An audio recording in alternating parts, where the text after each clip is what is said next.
Okay, so we go from one serious movie to another. And this serious movie is going to be coming out in, I don't know, about a month or so. And I'm talking about Oppenheimer. Oppenheimer looks awesome. There's no other way to say it.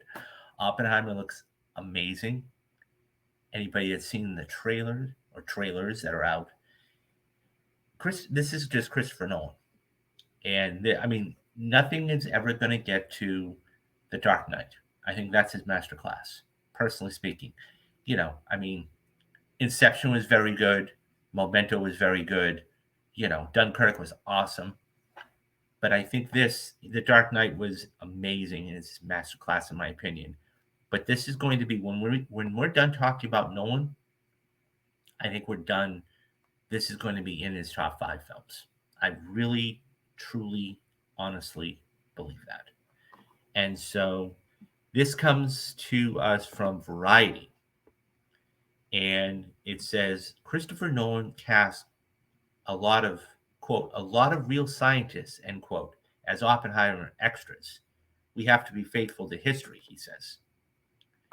Christopher Nolan revealed to EW that he cast a lot of real scientists as extras in Oppenheimer, a historical drama about theoretical physicist J. Robert Oppenheimer, the Manhattan Project, and the creation of the atomic bomb.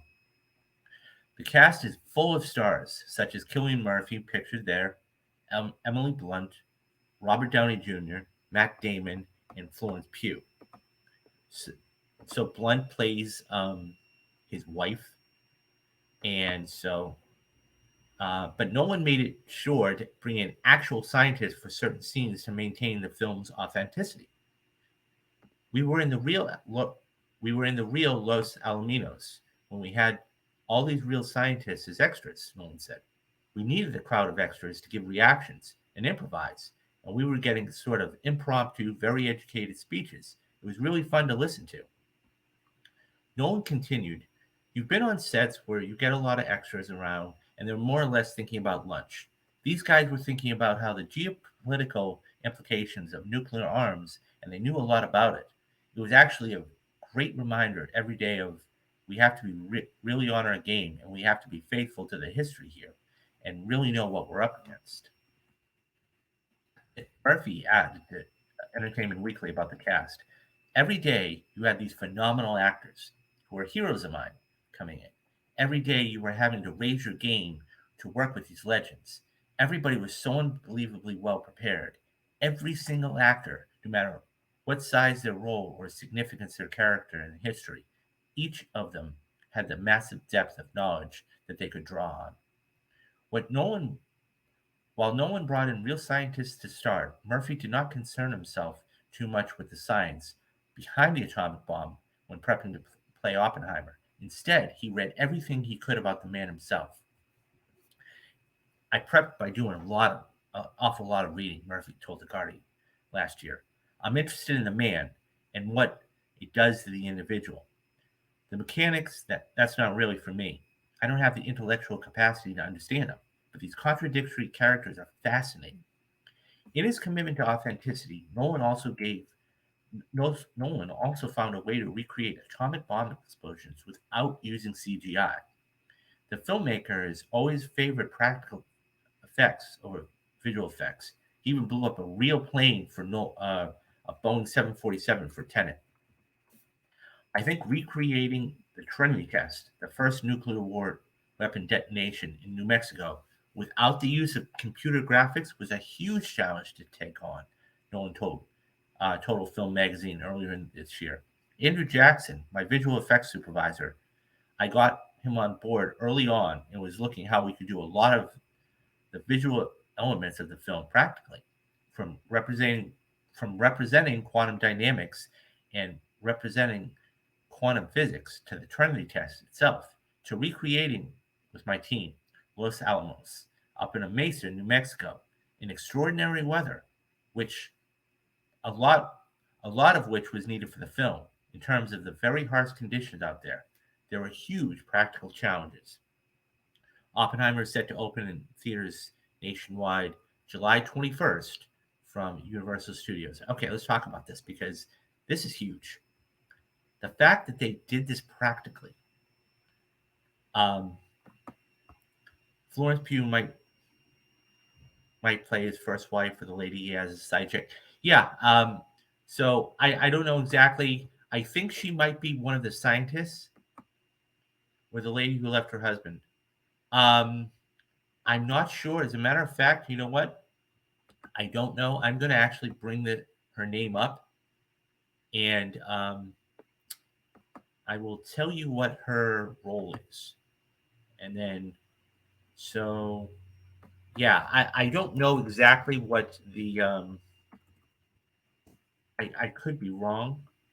So Florence Pugh is Jean Tatlock. That is her role. That is the name of her character. I don't know if she's a scientist, so you can Google her if you want. Um, but she is the lead. She is the lead there, so she's actually higher in the grand scheme of things. She's higher than Murphy, but nonetheless, I think she might be a scientist.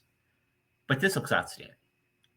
I think that when you talk about practical elements and how they're done, this is one of the biggest challenges.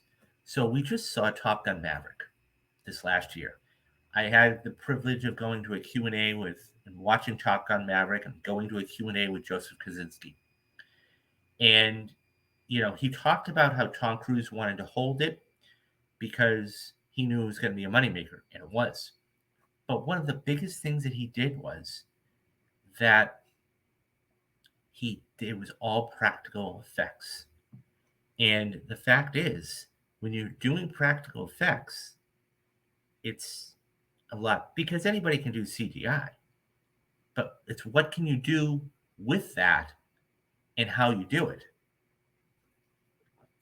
That being said, I think that if this is done practically, look out. I can't wait for this. Um, not just because of the story. I think that's the thing. Because he is one of those unwritten characters in history that nobody knows about.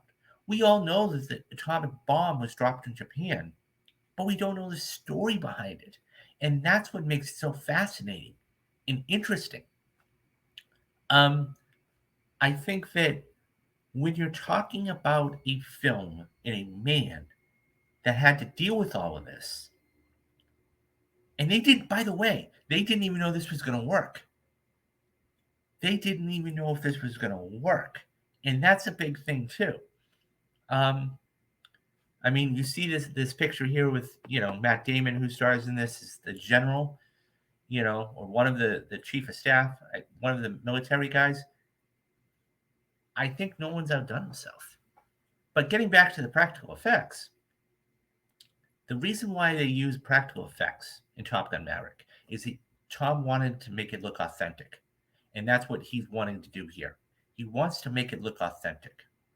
And when you do that, people go, "Oh wow, that's really cool."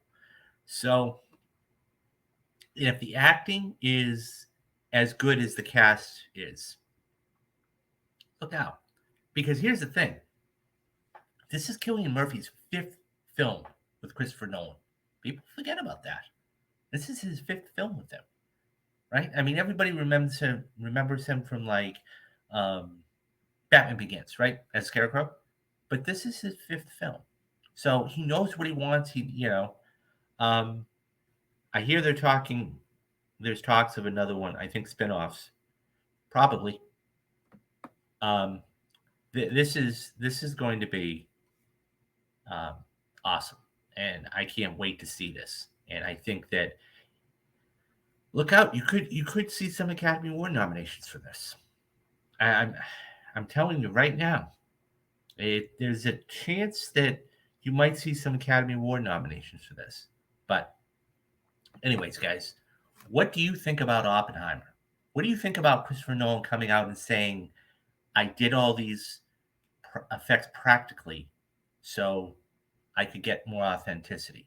Do you think he could have and did it right, or do you think he should have used CGI for this? Let me know your thoughts down in the comments, and I'll get back to everybody.